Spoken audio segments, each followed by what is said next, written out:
તો સૌથી પહેલાં મિત્રો તમે ડેમો વિડીયો જોઈ લો, કેમ કે આજના વિડીયોની અંદર તમને કંઈક નવી સ્ટાઇલમાં નવું વિડીયો એડિટિંગ કરતા શીખવાડું.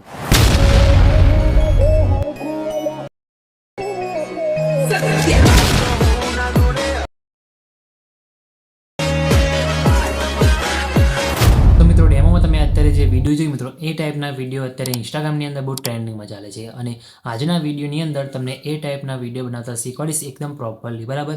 એમાં વિડીયો કઈ રીતે શૂટ કરવાનું, બેકગ્રાઉન્ડ કઈ રીતે રિમૂવ કરવાનું, સબ્જેક્ટ રિમૂવ કઈ રીતે કરવાનું, બરાબર, અને પ્રોપરલી તમને માહિતી આપીશ અને કઈ રીતે એવું વિડીયો બનાવવાનું એ તમને શીખવાડીશ. બીજું વિડીયો તમારે જોવાની જરૂર નહીં પડે, બધી માહિતી તમને વિડીયોની અંદર મળી જશે. સાઉન્ડ ઇફેક્ટથી લઈને મ્યુઝિક સુધી બધી માહિતી તમને વિડીયોની અંદર આપી દઈશ. મટીરિયલ પણ તમને બધું મળી રહેશે અને પ્રોપરલી સેમ ટુ સેમ મેં જે વિડીયો બનાવ્યો એ ટાઈપનો વિડીયો તમને બનાવતા શીખવાડી દઈશ, બરાબર. તો વિડીયો સ્કીપ કર્યા કરો પૂરું જોજો અને વિડીયો લાઇક કરી ચેનલને સબસ્ક્રાઇબ કરી દેજો. તો ચલો મોબાઈલની સ્ક્રીન ઉપર તમને એ ટાઈપનો વિડીયો બનાવતા શીખવાડો. તો મિત્રો એ ટાઈપનો વિડીયો બનાવવા માટે સૌથી પહેલાં તો તમારે આ રીતે વિડીયોની ક્લિપ શૂટ કરી લેવાની છે, બરાબર. તમને થોડુંક પ્લે કરીને બતાવું, તમે જોઈ શકો છો. આ રીતે તમારે વિડીયોની ક્લિપ શૂટ કરવાની છે. બીજી ક્લિપ આ રીતે તમે જે બીજું સબ્જેક્ટ હોય એમાં તમારે ઇફેક્ટ લગાવી હોય તો તમે આ રીતે બીજી ક્લિપ તમારે આ રીતે શૂટ કરી લેવાની રહેશે, બરાબર. ક્લિપ શૂટ થઈ જાય બરાબર, પછી તમારે શું કરવાનું છે, ક્લિપને અહીંયા પોઝ કરીને તમારી રીતે સ્ટાર્ટિંગમાં આવી જવાનું છે અને અહીંયાથી તમારે આના સ્ક્રીનશોટ લઈ લેવાનું છે, બરાબર. સ્ક્રીનશોટ લાવ્યા બાદ તમારે શું કરવાનું છે, સૌથી પહેલાં તમારે આ એપ્લિકેશનની જરૂર પડશે, ફોટોરૂમ, બરાબર. તો ફોટોરૂમ એપ્લિકેશનને ડાઉનલોડ કરી દેવાની છે, પ્લે સ્ટોરની અંદર તમને મળી જશે, બરાબર. તો સ્ક્રીનશોટ લીધા બાદ તમારે ફોટોરૂમ એપ્લિકેશનને ઓપન કરવાની છે. ઓપન કરશો એટલે આ રીતના તમને એનો ઇન્ટરફેસ જોવા મળશે, બરાબર. તો તમારે સ્ટાર્ટ ફ્રોમ ફોટો લખ્યું તેના પર ક્લિક કરી પછી તમારે જે સ્ક્રીનશોટ લીધો હોય ને તમે એ સ્ક્રીનશોટ તમારે અહીંથી સિલેક્ટ કરી લેવાનું છે, બરાબર. જેમ કે આપણે આ સ્ક્રીનશોટ લીધો, બરાબર. અહીંયા બેકગ્રાઉન્ડ ઓટોમેટિક રિમૂવ થશે. સબ્જેક્ટ તમારો કમ્પ્લીટ હશે ને તો ઓટોમેટિક એ બેકગ્રાઉન્ડ તમારું રિમૂવ થઈ જશે, અને આમાં સબ્જેક્ટ બરાબર નહીં હોય ને તો આ રીતે તમારે એક પ્રોબ્લેમ આવશે, બરાબર. તો તમારીથી આ રીતે પ્રોબ્લેમ આવે તમારે શું કરવાનું છે, એડિટ કટ આઉટ લખેલું છે નીચે તેના ઉપર ક્લિક કરવાનું છે, બરાબર. પછી ઇરેઝવાળા ઓપ્શન ઉપર તમારે ક્લિક કરવાનું છે, બરાબર. ઇરેઝમાં જઈને તમારે સૌથી પહેલાં તો શું કરવાનું છે, અહીંયાથી આને આખા ભાગને તમારે ઇરેઝ આ રીતે કરી દેવાનું છે, બરાબર. તમે જોઈ શકો છો આપણે આખા પૂરને કરી દીધું. પછી રિસ્ટોર ઉપર તમારે ક્લિક કરવાનું છે, ટૂલની સાઇઝ નાની કરવાની છે, બરાબર. ટૂલની સાઇઝ નાની કર્યા બાદ તમારે અહીંથી નીચે લઈ જવાનું છે અને જે ભાગ તમારે રાખવાનો હોય ને એટલા ભાગને તમારે અહીંથી આ રીતે કટ મારવાનો છે, બરાબર. તમે જોઈ શકો છો જેમ કે આટલો ભાગ આપણે પીએનજી રાખવાનો છે, બરાબર. તો આને આપણે અહીંથી આ રીતે સિલેક્ટ કરી લઈએ છીએ, બરાબર. આ રીતે આટલો ભાગ અને આટલું પીએનજી તમારે બની જશે, બરાબર. તમારે ધીમે ઝૂમ કરીને ટૂલને નાના મોટી કરીને પ્રોપરલી અહીંયા કટિંગ કરવાનું છે, બરાબર. અહીંયા તમે જોઈ શકો ઝૂમ કરીને આ રીતે તમે પ્રોપરલી ધીરે ધીરે કટિંગ કરી શકો છો, બરાબર. હું તમને આ રીતે બતાવી દઉં છું. તમારે આ રીતે ધીરે ધીરે પ્રોપરલી કટિંગ કરવાનું છે પીએનજી, એટલે પ્રોપરલી તમારું બનીને રેડી થઈ જશે, બરાબર. આપણું પીએનજી કટ થઈ ગયું છે, બરાબર. પછી શું કરવાનું છે, અહીંયા ઉપર ડનવાળા ઓપ્શન ઉપર ક્લિક કરવાનું છે, બરાબર. તમે ધીરેથી પ્રોપરલી કટિંગ કરશો એટલે તમારું પીએનજી કમ્પ્લીટ રેડી થઈ જશે, બરાબર. પછી તમારે અહીંયા સ્ટુડિયો શૂટવાળા ઓપ્શન ઉપર ક્લિક કરવાનું છે, બરાબર. પછી આ રીતે પહેલા ઓપ્શન ઉપર તમારે ક્લિક કરી અહીંયા નીચે તમે એક્સપોર્ટ ઉપર ક્લિક કરશો એટલે તમારું પીએનજી અહીંયા ગેલેરીની અંદર તમારે સેવ થઈ જશે, બરાબર. આ રીતે પછી તમે અહીંયા ડન ઉપર ક્લિક કરી દેવાનું છે એટલે તમારું પીએનજી ગેલેરીની અંદર સેવ થઈ જાય. થોડી તમારે અહીંયા રાહ જોવાની રહેશે, બરાબર. એટલે પીએનજી સેવ થઈ જાય પછી શું કરવાનું છે, ફરીથી તમારે બેક આવી જવાનું છે, અહીંયા બેક આવી જવાનું છે. પછી તમને નીચે એઆઈ ટૂલનો ઓપ્શન દેખાશે, બરાબર. તેના ઉપર ક્લિક કરી અહીંયા નીચે રીટચ લખેલું છે, બરાબર. તેના પર તમારે ક્લિક કરવાનું છે. તેના ઉપર ક્લિક કર્યા બાદ ફરીથી તમારે આપણે જે ફોટો સ્ક્રીનશોટ પાડ્યો તો મિત્રો, બરાબર, એ ફોટો તમારે લઈ લેવાનો છે, બરાબર. તો આપણે જે સ્ક્રીનશોટ પાડ્યો તો, બરાબર, એડ કરી લીધો, બરાબર. પછી ઇરેઝવાળા ઓપ્શનમાંથી તમારે આ રીતે ટૂલને ફૂલ મોટી સાઇઝમાં કરી દેવાનું છે. પછી તમારે જે ભાગને હટાવવાનો છે, બરાબર, એ ભાગ તમારે આ રીતે સિલેક્ટ કરી લેવાનો રહેશે, બરાબર. જેમ કે મારે આ ભાગ હટાવવાનો છે તો હું આ ભાગને સિલેક્ટ કરી લઉં છું, બરાબર. તમે જોઈ શકો છો આ રીતે તમારે જે ભાગને હટાવવાનો હોય, બરાબર, એ ભાગ આ રીતે સિલેક્ટ કરી લેવાનો છે. જેટલો હટાવવાનો હોય એ આ રીતે આપણે અહીંથી સિલેક્ટ કરી લઈએ છીએ, બરાબર. તો આ રીતે તમારે અહીંથી જે ભાગને હટાવવાનો છે ફટાફટ આ રીતે સિલેક્ટ કરી લેવાનું છે પ્રોપરલી, અને પછી તમારે છોડી દેવાનું છે એટલે ઓટોમેટિક અહીંયાથી આ ભાગ રિમૂવ થઈ જશે, બરાબર. તમે થોડીક જ વારની અંદર તમે જોઈ શકો છો આપણું એ બિલ્ડિંગ હતું એ હટી ગયું છે, બરાબર. તો તમારે આ રીતે ઇરેઝ થઈ જશે, બરાબર. પછી ડન ઉપર ક્લિક કરવાનું છે. ડન ઉપર ક્લિક કર્યા બાદ તમારે શું કરવાનું છે, અહીંયાથી એક્સપોર્ટ ઉપર ક્લિક કરવાનું છે. એક્સપોર્ટ ઉપર ક્લિક કરશો એટલે તમારું અહીંયા ફોટો જે મિત્રો છે એ ગેલેરીની અંદર સેવ થઈ જશે, બરાબર. તમે જોઈ શકો છો આપણો ફોટો ગેલેરીની અંદર એ સેવ થઈ ગયો છે. પછી તમારે શું કરવાનું છે, અહીંયાથી આ બધું હટાવી દેવાનું છે, બરાબર. અને પ્રોપરલી તમને બતાવી દઉં. પછી તમારે સૌથી પહેલાં તો વીપીએનને કનેક્ટ કરવાનું છે. સુપર વીપીએન આપણે યુઝ કરીએ છીએ, બરાબર. એની લિંક તમને ડિસ્ક્રિપ્શનની અંદર મળી જશે. તો વીપીએનને સૌથી પહેલાં તમારે કનેક્ટ કરવાનું રહેશે, બરાબર. તો મિત્રો આ રીતે સ્ટાર્ટિંગમાં તમને કંઈક એડ જોવા મળશે, તો એડને તમારે આ રીતે ક્લોઝ કરી દેવાની છે અને પછી કનેક્ટ ઉપર તમારે ક્લિક કરવાનું છે. બરાબર, કનેક્ટ ઉપર ક્લિક કરશો એટલે તમારું VPN અહીંયા કનેક્ટ થવાનું સ્ટાર્ટ થઈ જશે. બરાબર, આ VPNની લિંક તમને ડિસ્ક્રિપ્શનની અંદર મળી જશે. ઘણા બધા મિત્રોની કમેન્ટ આવે છે કે તમે VPN કયું યુઝ કરો છો, તો આપણે સુપર VPN પ્રો યુઝ કરીએ છીએ. લિંક તમને ડિસ્ક્રિપ્શનની અંદર મળી જશે. આપણે કંઈ બી પ્રોબ્લેમ નથી આવતો. તો મિત્રો તમે જોઈ શકો છો આપણું VPN એ કનેક્ટ થઈ ગયું છે. પછી તમારે અહીંયાથી CapCut એપ્લિકેશનને ઓપન કરવાની છે. બરાબર, CapCut એપ્લિકેશનને ઓપન કરશો એટલે આ રીતે તમને કંઈક એનો ઇન્ટરફેસ જોવા મળશે. પહેલી વાર તમે એ ઓપન કરતા હોય તો તમારે મીવાળા ઓપ્શનમાં જવાનું છે. મીવાળા ઓપ્શનમાં જઈને તમારે શું કરવાનું છે, સેટિંગવાળા ઓપ્શનમાં જઈને અહીંયા નીચે તમને બિઝનેસ ક્રિએટર મોડ દેખાય એને ખાલી ઓન કરી દેવાનું છે. બરાબર, આ ઓપ્શનને. બરાબર, એટલે બધા નવા ઇફેક્ટ તમને જોવા મળી જશે. બરાબર, તો એ રીતે કરી પછી એડિટવાળા ઓપ્શનમાં તમારે આવવાનું છે. પછી એ ન્યૂ વિડીયો ઉપર તમારે ક્લિક કરવાનું છે. બરાબર, ન્યૂ વિડીયોને ક્લિક કર્યા બાદ તમારે શું કરવાનું છે, સૌથી પહેલાં તો તમે આ ફોટો તમારે એડ કરી લેવાનો છે જેમાંથી તમે સબ્જેક્ટ રિમૂવ કર્યો તો. બરાબર, એટલે કે બિલ્ડિંગને જે રિમૂવ કરી હતી એ ફોટો તમારે લેવાનો છે. પછી વિડીયો ઓપ્શનમાં જઈને તમારી જે વિડીયો ક્લિપ હતી મિત્રો, એ વિડીયો ક્લિપ તમારે અહીંયા એડ કરવાની રહેશે. તો મિત્રો આપણી આ વિડીયો ક્લિપ આ હતી, તો વિડીયો ક્લિપ એડ કરી પછી HD ઉપર ક્લિક કરી અહીંયા એડ ટુ ઉપર તમારે ક્લિક કરવાનું છે. બરાબર, એડ ટુ ઉપર ક્લિક કરશો એટલે તમે જોઈશો તમારો ફોટો પણ અહીંયા આવી જશે. બરાબર, અને આ રીતે તમારી વિડીયો ક્લિપે આવી જશે. બરાબર, પછી તમારે શું કરવાનું છે, ફોટાને તમારે અહીંથી 1-1.5 સેકન્ડ જેટલું તમારે આ રીતે રાખવાનું છે. બરાબર, આ રીતે. અને વિડીયો ક્લિપ તમારી આ રીતે ટૂંકી હોય તો તમારે શું કરવાનું છે, અહીંયા સ્પીડના ઓપ્શનમાં જઈને તમે અહીંયાથી નોર્મલ ઉપર ક્લિક કરી સ્લો મોશન કરી શકો છો. તો બરાબર, એટલે તો વિડીયો ક્લિપ તમારી થોડી લાંબી થઈ જાય. બરાબર, પછી બેટર ક્વોલિટી ઉપર સિલેક્ટ કરી યસ પર ક્લિક કરી દેવાનું છે એટલે તમારી વિડીયો ક્લિપ અહીંયા સ્મૂથ સ્લોમોમાં અહીંયા થઈ જશે અને થોડીક લાંબી પણ તમારે બની જશે. બરાબર, તો તમે જોઈ શકો છો આ રીતે તમારે કરી દેવાનું છે. એટલું કર્યા બાદ તમારે શું કરવાનું છે, અહીંયા સ્ટાર્ટિંગમાં ફરીથી તમારે આવી જવાનું છે. પછી તમારે અહીંયા ઓવરલેવાળા ઓપ્શન ઉપર ક્લિક કરી એડ ઓવરલે ઉપર ક્લિક કરવાનું છે. એડ ઓવરલેમાં જઈને ફોટોવાળા ઓપ્શનમાં જઈને તમારે આપણે જે PNG બનાવ્યું હતું એ PNG તમારે એડ કરી લેવાનું છે. તમે જોઈ શકો છો આપણે આ PNG બનાવી દઉં તો HD ઉપર ક્લિક કરી અહીંયા એડ ઉપર ક્લિક કરી દેવાનું છે. બરાબર, PNG તમે જોઈ શકો છો આપણું આવી ગયું. અહીંયા PNGની સાઇઝ આપણે થોડીક અહીંયા સ્ક્રીન પ્રમાણે સેટ કરી દેવાની છે. બરાબર, આ રીતે સ્ક્રીન પ્રમાણે તમારે સેટ કરી દેવાની છે. બરાબર, સેટ થઈ ગઈ.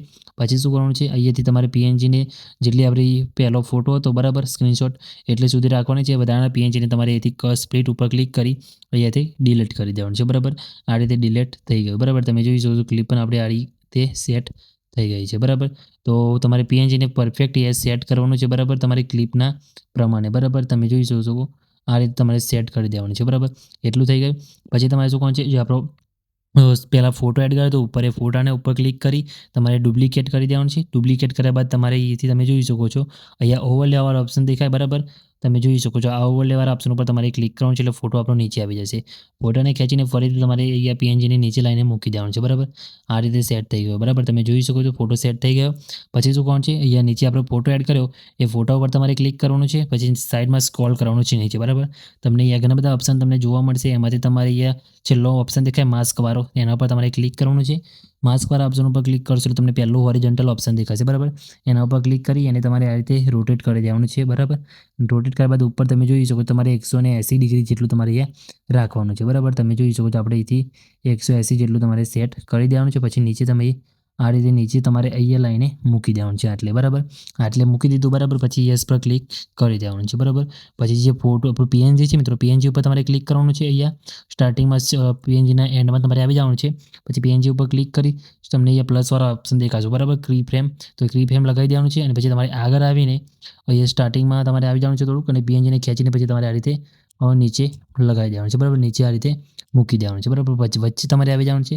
વચ્ચે આવ્યા બાદ તમારે પ્લસ સાઈડ પ્લસની બાજુમાં તમને એક ઓપ્શન દેખાશે. બરાબર, આ ટાઈપનો, તો એના પર તમારે ક્લિક કરવાનું છે. તેના પર ક્લિક કર્યા બાદ તમને ઘણા બધા ઓપ્શન દેખાશે. બરાબર, તમે તેમાંથી લાઇનર પણ લગાવી શકો છો આ રીતે. બરાબર, પછી તમે અહીંયાથી તમે જોઈ શકો છો ફ્લો ટુ વાળો ઓપ્શન તમને જોવા મળશે. બરાબર, એ પણ તમે લગાવી શકો છો.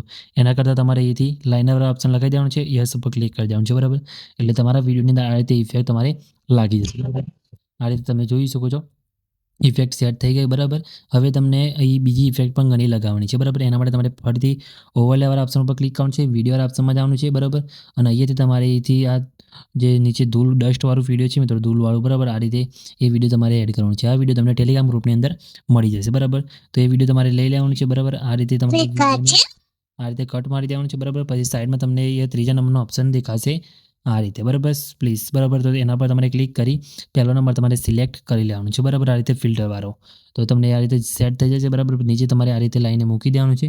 સાઈઝ તમારા હિસાબથી એ સેટ કરી દેવાની રહેશે, બરાબર. આ રીતે તો તમે જોઈ શકો છો, આ રીતે સેટ થઈ ગયું, બરાબર. આ રીતે તમારે મૂકી દેવાનું છે.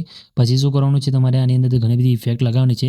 એના માટે તમારે બેક આવવાનું છે. પછી તમારે અહીંયા ઇફેક્ટવાળા ઓપ્શનમાં જવાનું છે, વિડીયો ઇફેક્ટમાં જવાનું છે. વિડીયો ઇફેક્ટમાં જશો એટલે તમને ઘણી બધી ઇફેક્ટ જોવા મળશે. આમાંથી તમારે નીચે સ્ક્રોલ કરવાનું છે. અહીંયા તમને એક ઇફેક્ટ જોવા મળશે શેકવાળી, બરાબર. તો આ ઇફેક્ટ તમારે લઈ લેવાની છે. યસ ઉપર ક્લિક કરી દેવાનું છે. ઇફેક્ટને તમારે આટલે સુધી રાખવાની છે, પહેલી ક્લિપ સુધી, બરાબર. અને એડજસ્ટમાં જઈને તમારે આની સ્પીડને 10-15 જેટલી રાખવાની છે અને ઇન્ટેન્સિટીને પણ 10-15 જેટલી તમારે અહીંથી રાખવાની છે. પછી યસ પર ક્લિક કરી દેવાનું છે. પછી તમને એ નીચે એક ઓપ્શન જોવા મળતો હશે ઓબ્જેક્ટવાળો, બરાબર. તો તેના પર ક્લિક કરી ઓલ વિડીયો પર સિલેક્ટ કરી દેવાનું છે, યસ કરી દેવાનું છે. એટલે ઓલ વિડીયોની અંદર તમારે આ રીતે સેટ થઈ જશે, બરાબર. તમે જોઈ શકો છો ઇફેક્ટ આપણે સેટ થઈ ગઈ આ રીતે, બરાબર. પછી જે તમારે અહીંથી બેક આવવાનું છે અને ધૂળનું પેલો વિડીયો તમારે આગળ એકદમ કટ થતું હોય તો તમારે શું કરવાનું છે, આને થોડીક લંબાઈ લાંબી કરી પછી તમારે શું કરવાનું છે, અહીંયા આવીને તમારે સાઈડમાં સ્ક્રોલ કરવાનું છે. નીચે તમને એક ઓપ્શન દેખાશે ઓપોસિટીવાળો, બરાબર. તો ઓપોસિટીવાળા ઓપ્શન પર ક્લિક કરવાનું છે. અહીંયા કી ફ્રેમ લગાવવાની છે અને લાસ્ટમાં આવીને આની તમારે 0 કરી દેવાની છે, આ રીતે, બરાબર. એટલે તમે જોઈ શકો છો તમારે ડસ્ટ ઓટોમેટિક આ રીતે ગાયબ થઈ જશે, બરાબર. તો એ રીતે તમારે એકદમ કટ ના થાય ને આ રીતે કટ થાય એ રીતે તમારે આ રીતે ઇફેક્ટ લગાવી દેવાની છે. એટલે તમારે કમ્પ્લીટ અહીંયા સેટ થઈ જશે, બરાબર. બાકી બીજું રહ્યું તમને બતાવી દઉં, અહીંયા તમારે નીચે સાઉન્ડ ઇફેક્ટ લગાવવાના છે, બરાબર. સોંગ તો તમારે કોઈ બી મેચ તમે લગાવી શકો છો. બાકી સાઉન્ડ ઇફેક્ટ તમારે પરફેક્ટ લગાવવાના છે. એના માટે તમારે અહીંથી ઓડિયોવાળા ઓપ્શનમાં જવાનું છે. અહીંયા સાઉન્ડ ઇફેક્ટ ઓપ્શન તમને દેખાશે, બરાબર. સાઉન્ડ ઇફેક્ટ ઉપર તમારે ક્લિક કરવાનું છે. તમને ઘણા બધા સાઉન્ડ ઇફેક્ટ મળી જશે જોવા. તો આમાંથી તમે કોઈ પણ સાઉન્ડ ઇફેક્ટ તમારે બિલ્ડિંગમાં સેટ થતો હોય એ રીતે તમે લગાવી શકો છો, બરાબર. અને મેં જે યુઝ કર્યો છે એ તમને બતાવી દઉં તો તમારે અહીંયા નીચે સ્ક્રોલ કરવાનું છે, બરાબર. મેં જે સાઉન્ડ ઇફેક્ટ યુઝ કર્યો છે એ તમને અહીંયા ન્યૂવાળા ઓપ્શનમાં જોવા મળશે આ રીતે, બરાબર. તમે જોઈ શકો છો એ ઇફેક્ટ તમારે એડ કરી દેવાનું છે, બરાબર. સાઉન્ડ ઇફેક્ટ તો તમે જોઈ શકો છો એ ઇફેક્ટ તમને અહીંયા એ સાઉન્ડ ઇફેક્ટ ઉપર ક્લિક કરી આપણે અહીંયા એક્સપોર્ટવાળા ઓપ્શનમાંથી પ્લસ ઉપર ક્લિક કરવાનું છે એટલે સાઉન્ડ ઇફેક્ટ તમને અહીંયા જોવા મળી જશે. આ રીતે ઇફેક્ટ લાગી ગયો, બરાબર. તમે જોઈ શકો છો ઇફેક્ટ પણ આપણે આવી ગયો છે, બરાબર. તો આ રીતે તમે આવું ટ્રાન્ઝેક્શન લગાવી શકો છો, બરાબર, સાઉન્ડ ઇફેક્ટ સાથે, બરાબર. બાકી સોંગ તમારે જે મૂકવું હોય તમે મૂકી શકો છો, બરાબર. આટલું જ થઈ ગયું, બરાબર. પછી તમારે બેક આવી જવાનું છે. બેક આવ્યા બાદ તમે અહીંથી ફિલ્ટર ઓપ્શનમાં જઈને તમારા વિડીયોના હિસાબથી તમે અહીંયા ફિલ્ટર લગાવી શકો છો, બરાબર. જેમ કે આ રીતે આપણે મેં વિડીયોની અંદર યુઝ કર્યું હતું, બરાબર. તો તમે આ રીતે કોઈ પણ એક ફિલ્ટર યુઝ કરી શકો છો, બરાબર. અલગ અલગ ફિલ્ટર તમને અહીંયા જોવા મળશે, બરાબર. આ રીતે તમે જોઈ શકો છો ઘણા બધા ફિલ્ટર જોવા મળશે. એમાંથી તમે તમારા વિડીયોના હિસાબથી કોઈ પણ સેટ કરી શકો છો. જેમ કે મેં આ લગાવી દઉં તો આ રીતે તમારા વિડીયોની અંદર તમે સેટ કરાવી શકો છો, બરાબર. તમે જોઈ શકો છો ઇફેક્ટ પ્રોપરલી આપણે અહીંયા લાગી ગઈ છે. તો આ રીતે પહેલી પણ ઇફેક્ટ તમે આ જ રીતે સેમ ટ્રાય કરજો, બરાબર. એ આ રીતે જ મેં લગાવી હતી, બરાબર. એટલે આ રીતે તમારે એ ઇફેક્ટ પણ સેટ થઈ જશે, બરાબર. નેક્સ્ટ વિડીયોમાં તમને એ ટાઈપની ઇફેક્ટ લગાવતા શીખવાડીશ, બરાબર. તો તમે જોઈ શકો છો પ્રોપરલી આ રીતે ઇફેક્ટ લગાવી દીધી છે આપણે. પછી આ રીતે તમારે સાઉન્ડ ઇફેક્ટ પ્રમાણે તમને કમ્પ્લીટ સેટ થઈ જશે. પછી તમારે વિડીયો સેવ કરવા માટે એ શું કરવાનું છે, એ અલ્ટ્રા પર ક્લિક કરી તમે 4K સુધી સેવ કરી શકો છો, બરાબર. તમારી જેટલી કેપેસિટી હોય એટલી તમારે સેટ કરી દેવાની છે, બરાબર. આ રીતે યસ કરી ઓપ્ટિકલ ફ્લો લખેલું છે એને તમારે ઓન કરી દેવાનું છે. પછી એક્સપોર્ટ ઉપર ક્લિક કરશો એટલે તમારો વિડીયો અહીંયા સેવ ટુ ડિવાઇસ ઉપર ક્લિક કરી સેવ થવાનું સ્ટાર્ટ થઈ જશે, બરાબર. તો તમે જોઈ શકો છો આપણો વિડીયો સેવ થવાનું શરૂ થઈ ગયો છે. કંઈ બી પ્રોબ્લેમ નથી આવે, તમારે પણ નહીં આવે તો ખાલી કમેન્ટ કરીને જણાવી દેજો, બરાબર. અને આપણે ઇન્સ્ટાગ્રામ ચેનલની અંદર જોઈન થવાનું ભૂલતા નહીં. ત્યાં તમને ઇન્સ્ટાગ્રામના રિલેટેડ નવા વિડીયો મળતા રહેશે. તો મિત્રો વિડીયો તમને કેવું લાગ્યું કમેન્ટ કરીને જણાવજો. અને મિત્રો વિડીયો સારું લાગ્યું હોય તો વિડીયો લાઇક કરી ચેનલને સબસ્ક્રાઇબ કરવાનું ભૂલતા નહીં. તો મિત્રો મળીએ બીજા વિડીયોની અંદર. ત્યાં સુધી જય માતાજી.